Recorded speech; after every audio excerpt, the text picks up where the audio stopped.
It was a busy Thanksgiving weekend for the Terps. Maryland football took on Rutgers in the final game of the regular season, with one player making Big Ten history. Maryland women's basketball headed to Mexico for the Cancun Challenge, and Maryland volleyball wrapped up its season with a win at home. All that and more coming up on the Left Bench.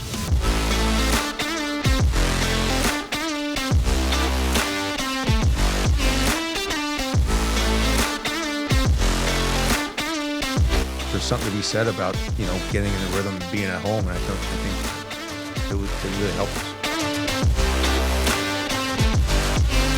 Really proud of what he's done in helping us elevate this program.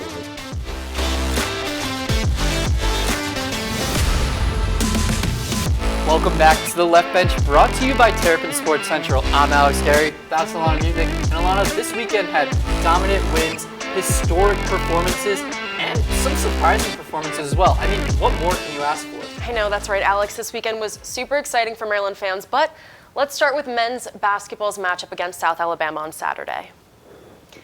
Maryland men's basketball extended its home win streak to 3 Saturday night after its win over South Alabama, but the Terps are still struggling with their three-point shooting. Maryland shot 3 for 17 from behind the arc and 39.9% from the field in the first half. Unable to knock down a shot and having no success breaking up the Jaguars' zone, it was a slow start. Finally, Dante Scott and Jordan Geronimo helped propel the Terps forward and head into the half with 3-point lead. Then came Juju Reese. Reese was a new burst of energy, racking up an overall 19 points, 15 rebounds, and 4 blocks.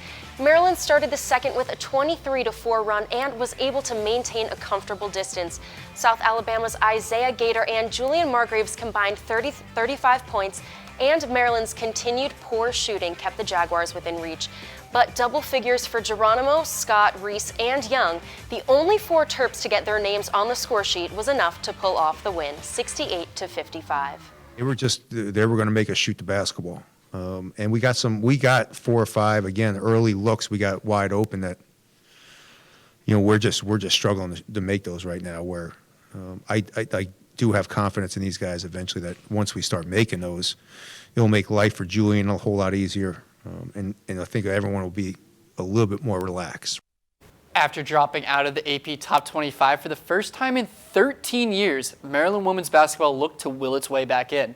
Their efforts got off to a bit of a rocky start in the Cancun Challenge after a 20-point loss to number 23 Washington State, but they bounced back in the next 2.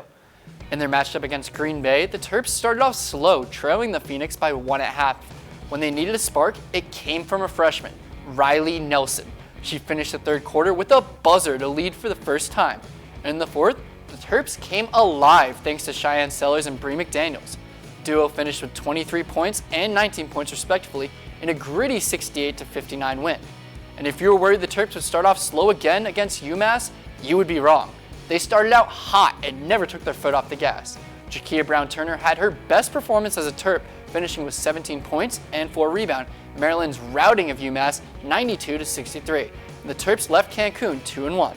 Here's what head coach Brenda Fries had to say after her team's matchup against UMass. Well, I think we knew with UMass it was going to be an opportunity that we could extend our bench a little bit more. I think those first 6 games have been tough to be able to get them into the fold. So, it was nice to be able to get some minutes and kind of be able to start trying to get some experience for them. And to help break down women's basketball even further, we are joined by Olivia Janik, who covers the team for the Diamondback. Olivia, thanks so much for joining us. Thank you for having me. And before we get into Maryland's performance in Cancun, I got to ask about their departure from the top 25 poll. Is this team really not a top 25 caliber team anymore? Yes and no. There's so many good teams in women's basketball right now, both in the Power 5 conferences like the Big Ten and in the mid-major conferences that you don't see as often. So it's not a surprise to see Maryland fall out of the top 25 after those 2 30-plus point losses to UConn and South Carolina. But I do expect to see them back in the rankings this season. When you have a team like Maryland that has such a long history of being one of the top teams in the program, the voters pay attention to that. They've been receiving votes for the past 2 weeks, received 3 in this week's poll and over 40 in last week's. So I expect to see them back up there as they find their footing and get back in it, and they'll start a new streak. So in Cancun, they were led number 23 Washington State by double digits after the first quarter, but in the following quarter they only scored 8. So what's contributing to Maryland's inability to capitalize on these leads? Well, first things first, Washington State played an incredible game. They shot way more threes than average. They average about 6 per game after that, but they hit 9 in that matchup. So any team that can change their game plan to kind of work around the defense is going to play really well.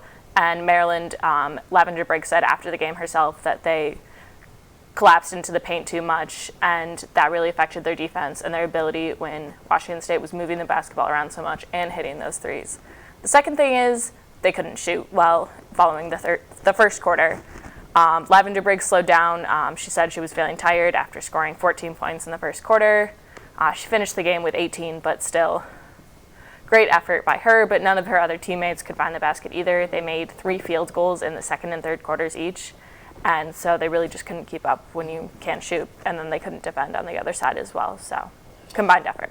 So let's talk about the blowout win against UMass on Friday. Freeze put in her bench lineup in just the first quarter with a 5-player substitution, which is the first time we've seen this out of her this season. What has this kind of challenging schedule led to? How's it affected some of the veteran players and some of the new players as well? Well, 3 ranked opponents in your 5 first games is going to take a lot out of you and really challenge even the veteran players on the team. Freeze definitely values the experience of those veteran leaders when you're playing against top opponents, but I do think as we move into December and Maryland finishes out its non-conference schedule and then moves into the Big Ten, they don't see another ranked opponent until January. You're going to see a ton of minutes for freshmen, for Bree McDaniel, and for redshirt sophomore Emma Chardon, as they kind of find their footing and incorporate into the offense. And I think that's where Maryland's really going to grow, is through its depth. So let's talk about another player. I mean, Jakia Brown-Turner, such an asset for the team already. I mean, scoring in double digits in every single game in the Cancun Challenge alone. So can you talk a little bit about her season so far, and what do you think is the rest of her season going to look like? Great question. Jakia Brown-Turner has become one of the most consistent players for the team this season. I mean, you said it, scoring in double-digit figures every game this season. That's the kind of consistency that you expect from those veteran players. But on top of that, she's also become a much better rebounder. She had a 10-point, 13-rebound double-double against Green Bay. And so when you have a player who can rebound, who can shoot on all levels, you have someone who is going to be difficult to defend. And that's really good for Maryland's overall stock. I mean, I did mention she can shoot at all 3 levels, but her best game is when she's driving to the rim. You see that a lot, and she can absorb contact and go to the free throw line where she shoots 88%. Well, Olivia, that's all we have for you. Thanks so much for joining us, and good luck with the coverage the rest of the season. Thanks for having me.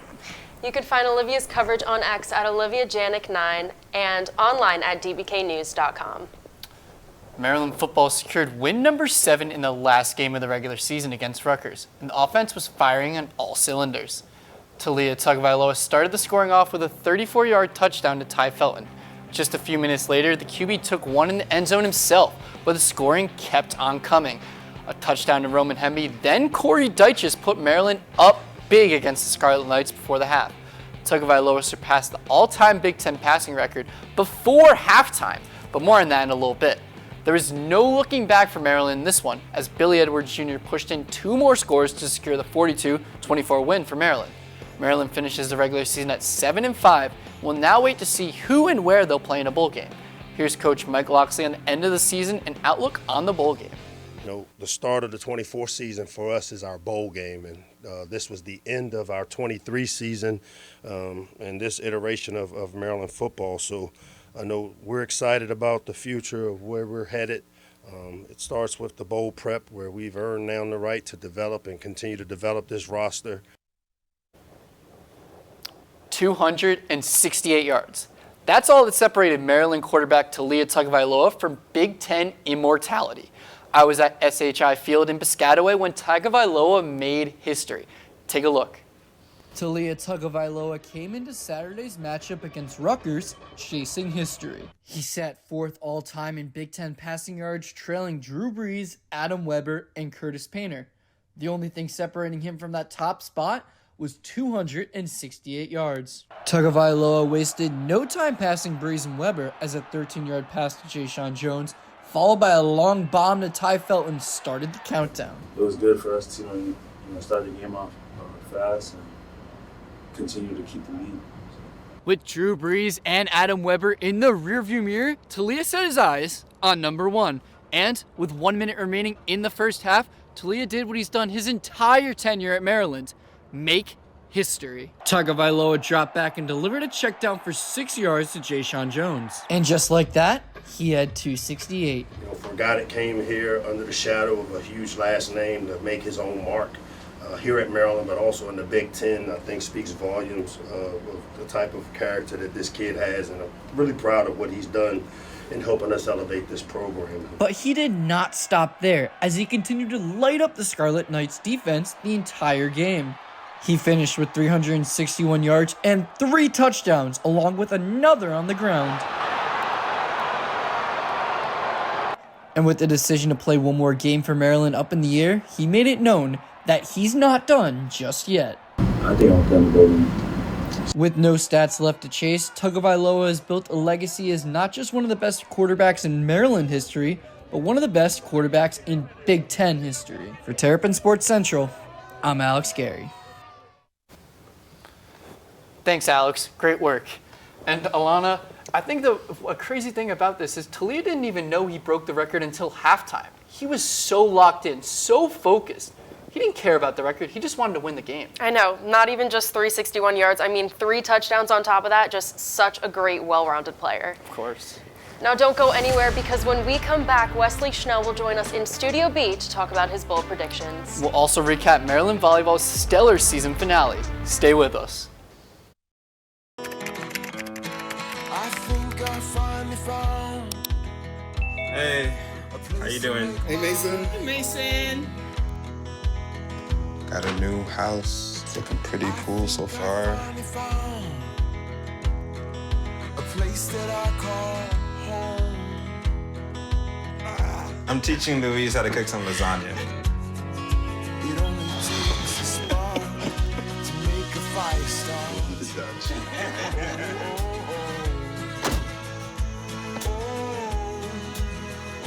Thank you. Study, please.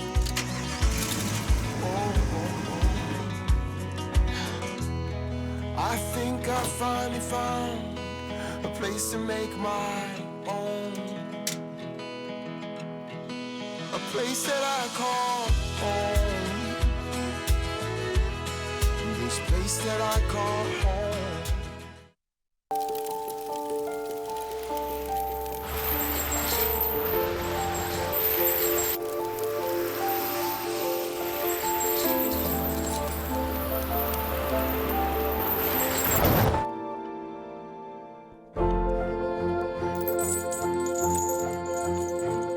Did you know dragging chains can spark a wildfire? Only you can prevent wildfires. Hey world, I have a quick message. It's about safe driving. All right, let's go. Anytime you're driving, have the seatbelt buckled tight. Both hands on the wheel and your phone out of sight. When not in your hand trying to text somebody back. Because if you do, your car might get smacked. The moral of the story, just put your phone down. The people on the road will stay safe and sound. Put your phone down, put your phone down. People on the road will stay safe and sound. Yeah.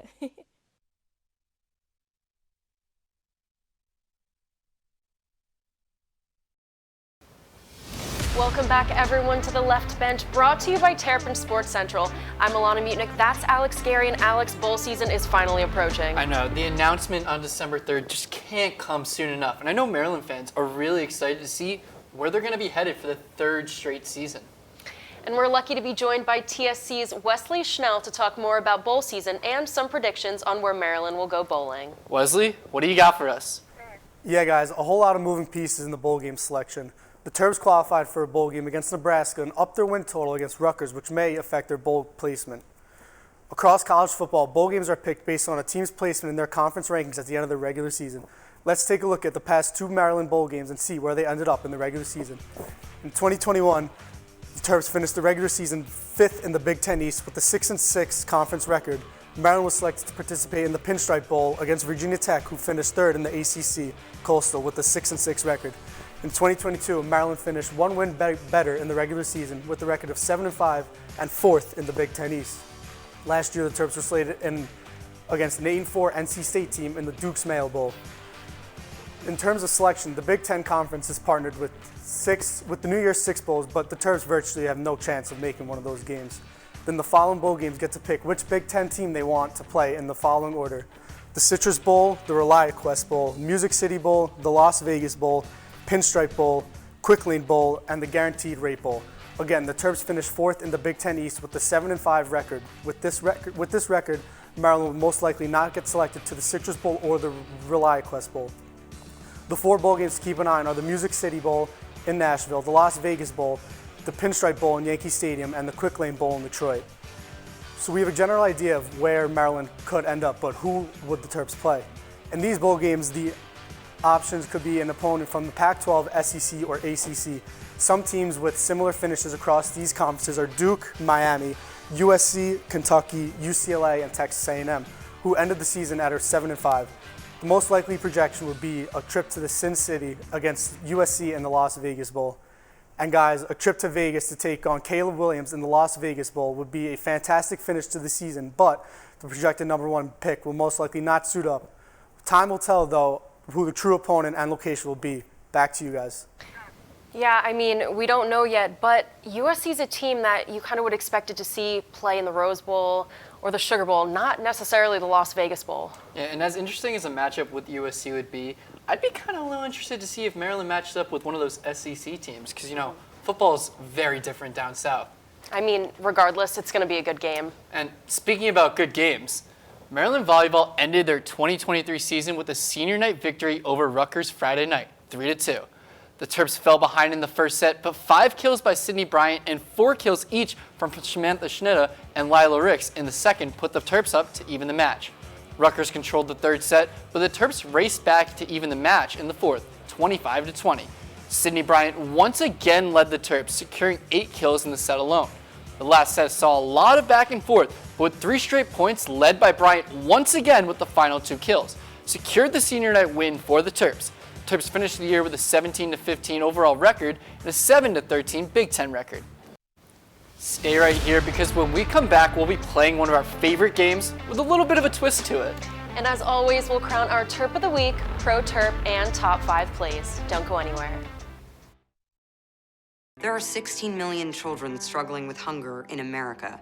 That's 1 in 5 daughters, sons, neighbors, and classmates who don't know where their next meal is coming from. Yet billions of pounds of good food go to waste every year. It's time we do something about it. Feeding America is a nationwide network of food banks that helps provide meals to millions of kids and families in need. Visit feedingamerica.org to help them feed even more. Together, we can solve hunger. Together, we're feeding America. There's so many rewards in life. You coming into our home was one of the greatest rewards we could have ever had. You know, it took 20 years, and I got my third child, who was 17 at the time. It's so cool to watch the adult that you've become, and you really have done as much for us as you think we've done for you.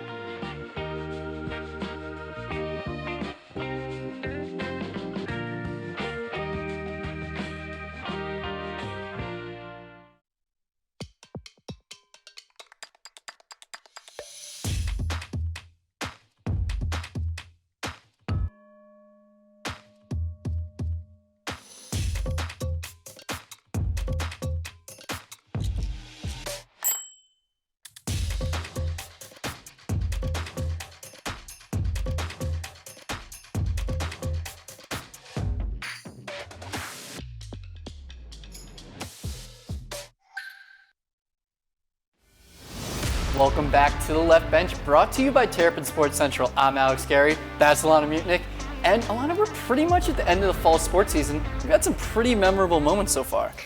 And with all these memorable moments came a lot of memorable quotes. So it's time for us to try a new-ish game today called Who Said It?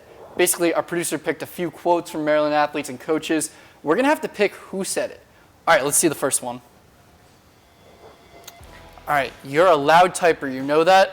Man, that's annoying. I just gotta let you know. I feel like some part of me feel like I could just picture Mike Locksley saying that. I'm gonna say Willard. I'm gonna say Kevin Willard. All right, well, I'm gonna have to disagree with you. I'm locking in Locksley. Okay, let's see who said it. 1-0. 1-0. All right, let's hear it. Kevin, the 15 turnovers, you attribute that to? You're a loud typer, you know that? Man, that's annoying. I'm just gonna let you know. If you were at my house, my wife would be on you. All right, let's move on to this next one. All right, I wanted to inflict pain. All right, so we got Dante Trader Jr., Bo Braid, Dante Scott. Some part of me feels like I want to maybe stick to the football players here. Dante's a pretty physical guy, but I don't know if him saying that as a basketball player is a... I'm gonna say it's one of these, and I'm gonna say it's Bo Braid, just because I feel like his play style, he kind of does inflict pain in a lot of ways. All right, I was gonna say Bo Braid too, so let's see who said it. Let's see it. Yep. Let's go. Okay. All right, so 2-1. I got my one. I got my one at least. All right. Let's hear it. Let's hear it. Mindset going into the game was I had to have a big game. I wanted to inflict pain. That's what I wanted to do. Really. Not anything dirty, but just that's my mindset when going out there. All right. We're 2-1. All right. So the next one. Let's see. My wife's not allowing me home. I have to stay here. She's unhappy with the way the last 3 weeks have gone. So we got Mike Locksley, Adam Hughes, Sasha Sarovsky.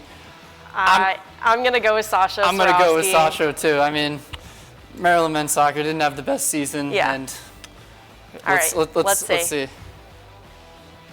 Oh. Wow. Mike Locksley. Okay. All right. Well, I guess 3 weeks. Maryland football had that 3-week skid. Mm-hmm. We both got that one wrong. Still 2-1. All right. Let's hear it. Let's hear him say it. One, I won't be home for it. My wife's not allowing me home. I have to stay here. She's unhappy with the way the last 3 weeks have gone. And so I'll be working through trick-or-treating. I don't expect many people to come by my office looking for any candy. I do have Starburst in my little cup on my desk, as Varun knows, because we have a lot of individual one-offs. But yeah, not a lot of people want to come see me this week. I don't have a lot of friends. All right, we're at 2-1. We got one more. I feel like we got to end on a high note here. Okay, let's see if you can tie it up. All right, let's see this next one. All right, I wasn't really thinking about it. No one really told me because no one really cares. All right, so we have Taulia Tagovailoa, Cheyenne Sellers, and Sam Sire. I wasn't really thinking about it. No one really told me because no one really cares. I am leaning a little bit towards Taulia Tagovailoa. I think he's referring to his record-breaking day on Saturday. And I think he's just talking about how, he wasn't really thinking about it. I was going to say Cheyenne Sellers, but now that you explain that, I feel like that does make sense, but I'm pretty sure I'm going to stick with my gut. I'm going to go with Sellers. Let's see who said it. Let's see who said it. 3-1. Oh, my God. You know what? This is my new favorite game. I think I need to brush up some of my quotes. It's not been my day. I think so, too. All right, let's hear her say it. I'd rather have gotten the 10 assists than my career high, to be honest.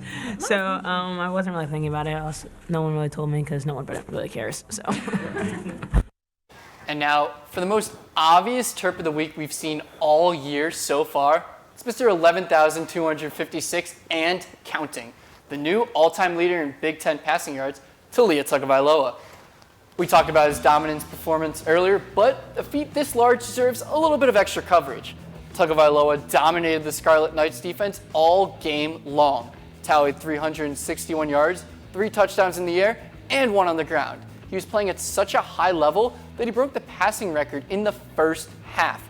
Congrats to Taulia on being the yardage king in the Big Ten and being named our Terp of the Week. Former Terp Chloe Bibby has been on fire playing overseas for Garżu Wielkopolski, and after a stellar performance in Poland last weekend, she's this week's Pro Terp. Bibby put up 40 points, 9 rebounds, and 4 assists against Sosnowiec. The Australian native was named MVP of the week for Polish OBLK and helped her team maintain a perfect record without any lost game in the league.